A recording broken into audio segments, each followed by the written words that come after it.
A paz do Senhor Jesus, irmãos amados, é um prazer estar aqui nesta manhã novamente para, neste momento, trazer a poderosa e preciosa Palavra de Deus.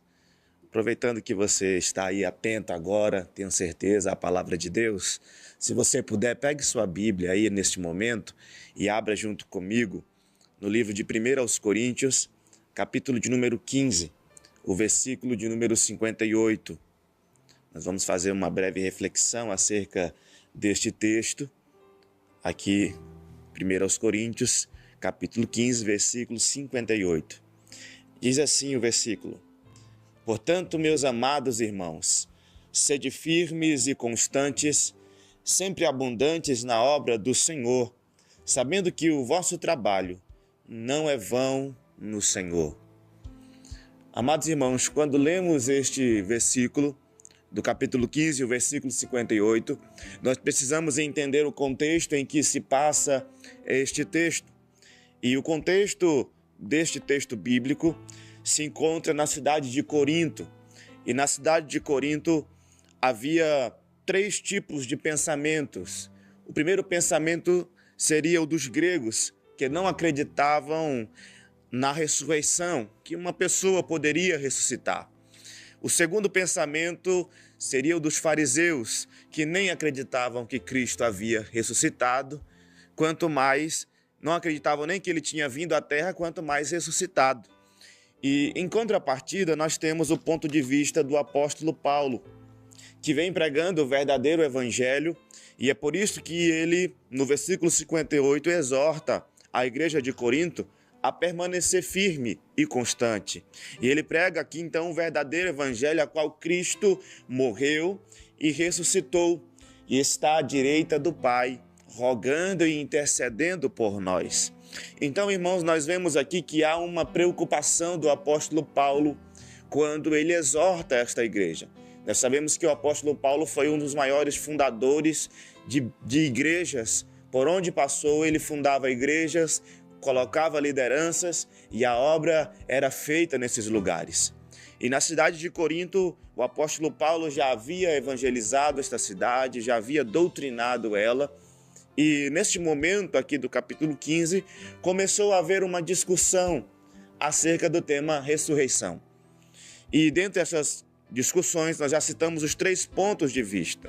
Então Paulo estava preocupado com esta igreja que estava se deixando levar por outras conversas, por outras doutrinas. No versículo 33, ele já alertava o povo dizendo: não vos enganeis, as más conversações corrompem os bons costumes. Então o apóstolo Paulo já estava aqui dando um ensinamento para aquela igreja, para que eles não viessem a dar ouvidos a más conversações, a outras doutrinas.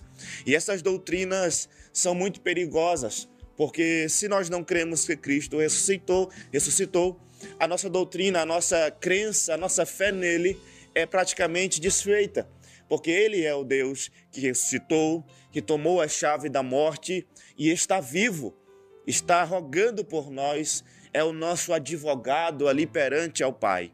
Então, Paulo se preocupa com esse detalhe daquela igreja estar se deixando levar por estas vãs doutrinas. E hoje também é um grande problema para a minha vida, a tua vida, como servo do Senhor, porque a cada dia que se passa, novas doutrinas estão tentando colocar novas doutrinas fora totalmente da base bíblica e daquilo que realmente é o correto. E quando nós percebemos o quão perigosos são essas doutrinas, essas novas doutrinas, a qual o foco delas não é agradar o Senhor, mas sim agradar o próprio ego, agradar o próprio coração, ou aquilo que preenche um vazio, nós percebemos então que estamos fugindo daquilo que é realmente real e sincero e verdadeiro, que é a palavra de Deus. E nós precisamos entender, irmãos, que a doutrina verdadeira, ela está baseada na palavra. Uma doutrina não pode estar fora da palavra, Porque a palavra de Deus, ela é o norte, ela é o nosso fundamento, ela é a nossa base para qualquer coisa, para uma doutrina, para nossas vidas. Ela é o nosso manual de sobrevivência. Então nós não podemos firmar a nossa vida em nada do que acreditamos fora da palavra de Deus. E o tema que coloquei em esta reflexão é constante, estar constante. E o que significa essa palavra constante? A palavra constante significa algo que não muda, algo que não para, que permanece em uma direção, que não tem variação, é algo fixo, que está com um objetivo aonde se chegar. Então, constante é algo que não para, algo que não pode parar.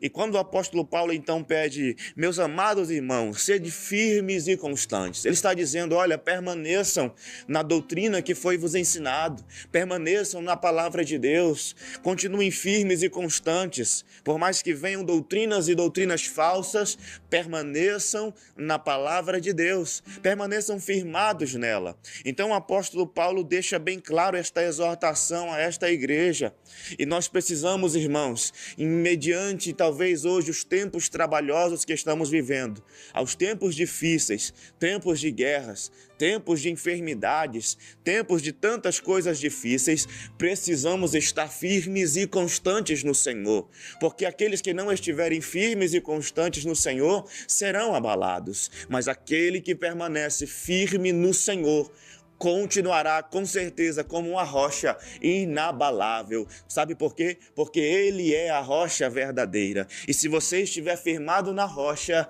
as tempestades, a água, o mar, as ondas que vierem sobre ti não irão te afundar, não irão te afogar, porque a rocha é ele. E sem ele, a Bíblia já nos deixa bem claro, nada podemos fazer. Ele é a rocha verdadeira. E quando nós falamos de constância, é um grande problema hoje em nosso meio. Muitas pessoas têm perdido esta constância. E quando eu falo de constância, eu quero falar também de projetos.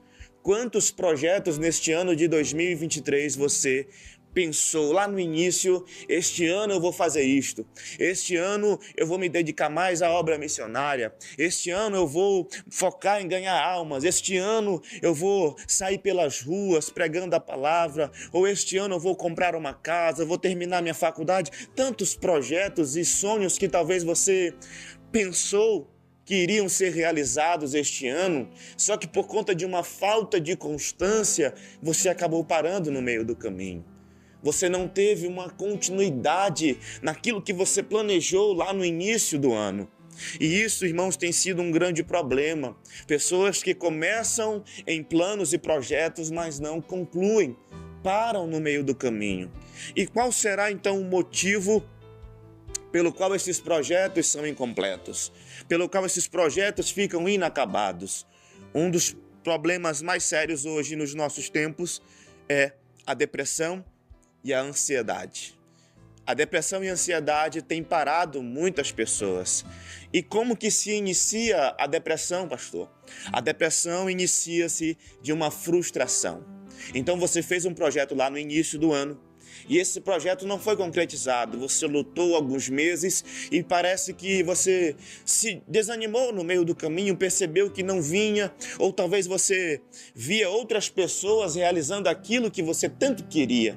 E aí você olhava e começou a se entristecer, porque não chegava para ti, chegava para outras pessoas, aquelas bênçãos, as portas abertas, as pessoas realizavam um sonho que você também tinha e você começou a se frustrar, começou a colocar no teu coração um sentimento de fracasso, de derrota, de que você não iria conseguir. Mas quando este sentimento de fracasso e derrota adentra em nossos corações, é aí que a depressão e a ansiedade começa a tomar de conta. E um dado interessante para você entender: no Brasil, hoje, cerca de 19 milhões de pessoas sofrem com depressão e ansiedade. Então, o nosso país se torna o país mais depressivo da América Latina. Irmãos, isso é muito preocupante. Nós entendermos e ouvirmos este fato, este dado, onde o nosso país é um país mais depressivo da América Latina, é algo muito forte. E o número de suicídio, a taxa de suicídio em nosso país, a cada mês cresce. No ano passado, o ano de 2022, cerca de mais de 16 mil pessoas tiraram a sua própria vida. Irmão, você está entendendo o que é isto? São 16 mil almas que foram lançadas no inferno. São 16 mil almas que perderam a confiança no Senhor, perderam a razão de viver e se entregaram, não continuaram, não tiveram uma constância em sua vida, perderam o controle da sua mente, das suas faculdades mentais e acabaram se entregando. Então nós vemos, irmãos, que a frustração, ela causa grandes problemas e pode causar até a morte, chegando à depressão e à ansiedade. E para você entender como que Satanás trabalha nesta área, nós precisamos entender como é o sistema que ele se utiliza. O sistema que Satanás se utiliza, o sistema maligno, ele trabalha de certa forma. Se você puder abrir junto comigo em Mateus, capítulo de número 4, versículo de número 2 e 3. Esse texto que nós vamos ler retrata um episódio de Cristo. O versículo 2 e 3 diz o seguinte: E tendo jejuado 40 dias e 40 noites, depois teve fome. E chegando-se a ele o tentador disse: Se tu és o Filho de Deus, manda que estas pedras se tornem em pães. Quando nós lemos, irmãos, estes dois versículos, nós percebemos aqui um detalhe. Nós entendemos que Cristo, quando desceu a esta terra, ele se esvaziou de si mesmo para sentir na pele tudo que um ser humano sente, passar pelas necessidades e dificuldades que um ser humano passa. E olha que coisa interessante. No versículo 2 nós vemos que Jesus jejuou 40 dias e 40 noites e depois ele teve o quê? Ele teve fome. Quando Cristo sente fome, nós vemos aqui ele demonstrando uma fraqueza humana, a fome. A fraqueza da fome, o sentimento de fome é humano. E quando Cristo revela então esta fraqueza humana, quem é que aparece na sequência? E chegando-se a ele, o tentador. Olha quem aparece logo na sequência. Depois que Cristo sente fome, o tentador aparece. Talvez você não teria prestado atenção nesse detalhe. A hora em que Satanás aparece para tentar Jesus. Ele aparece justamente quando Cristo demonstra uma fraqueza de fome. E é assim que funciona o sistema maligno de Satanás. Ele não aparece na sua vida de forma aleatória. Ele não aparece na sua vida de forma por acaso, não. Ele aparece em formas específicas, em momentos específicos, aonde você demonstra fraqueza. Quando você estiver em oração, quando você estiver jejuando, lendo a palavra, tenha certeza que dificilmente ele vai se meter com você, porque ele sabe que será derrotado. Quando um crente está firmado na rocha, buscando ao Senhor dia após dia, Satanás ele não é burro. Ele não vai entrar em uma peleja com você sabendo que você está preparado. E ele é esperto, porque ele sabe que já é derrotado. Então ele vai entrar em um momento em que você esteja fraco. E este momento de fraqueza tem sido um grande perigo para muitas pessoas. Porque quando demonstramos esta fraqueza, Satanás vem e com toda a sua força, ele vai colocar você para cair. Ele vai tentar te derrubar de todas as formas. Porque a Bíblia mesmo nos diz que aquele que está de pé, tome cuidado para que não caia. Irmãos, se a palavra de Deus nos exorta isto, é porque é difícil levantar. E Satanás sabe disso. E é por isso que ele tenta derrubar muitos crentes, tenta derrubar muitos de nós, porque ele sabe o quão difícil é para um crente se levantar. Mas nesta manhã eu quero finalizar esta palavra deixando para você que neste versículo 58 há uma promessa para a tua vida. Quando o apóstolo Paulo estejam firmes e constantes, certo que o vosso trabalho não é vão. Quando ele diz que não é em vão, é porque tem algo preparado para mim e para você. Tem algo preparado que nós iremos receber no céu de glória.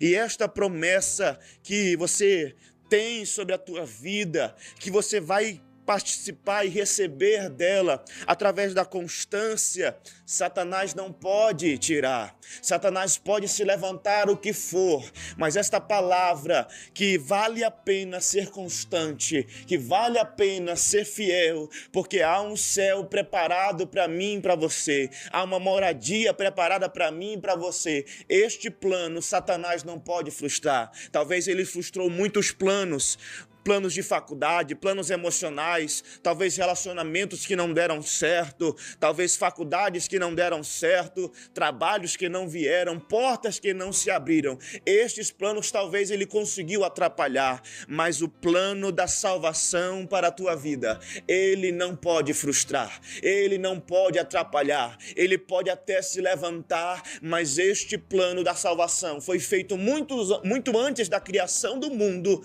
e o Senhor desceu à terra para concretizar este plano de salvação para mim e para você. Então nem as portas do inferno prevalecerão contra você, igreja do Senhor, contra a sua vida. Satanás não tem poder nenhum sobre ti, porque você é comprado com o sangue de Jesus. E nesta manhã eu quero profetizar sobre a tua vida e liberar uma palavra de cura para a tua mente angustiada, uma palavra de bênção para a tua mente cansada, entristecida, esta mente que está tão calejada, esta mente que está tão angustiada, que tantas e tantas palavras foram lançadas sobre ti e te desanimaram e te enfraqueceram. Eu quero repreender da tua vida este espírito de depressão, caia por terra agora em um nome de Jesus. A ansiedade vai embora agora em nome de Jesus. Seja curada,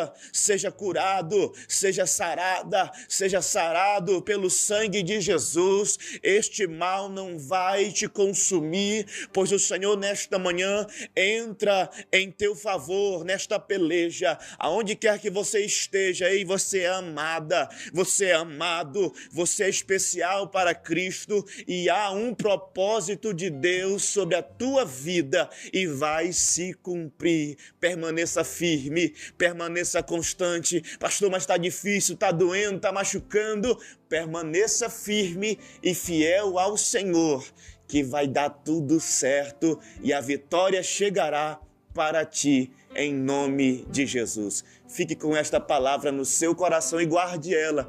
Como o salmista fala, escondi a tua palavra no meu coração para não pecar contra ti. Guarde ela no seu coração em nome de Jesus. Seja firme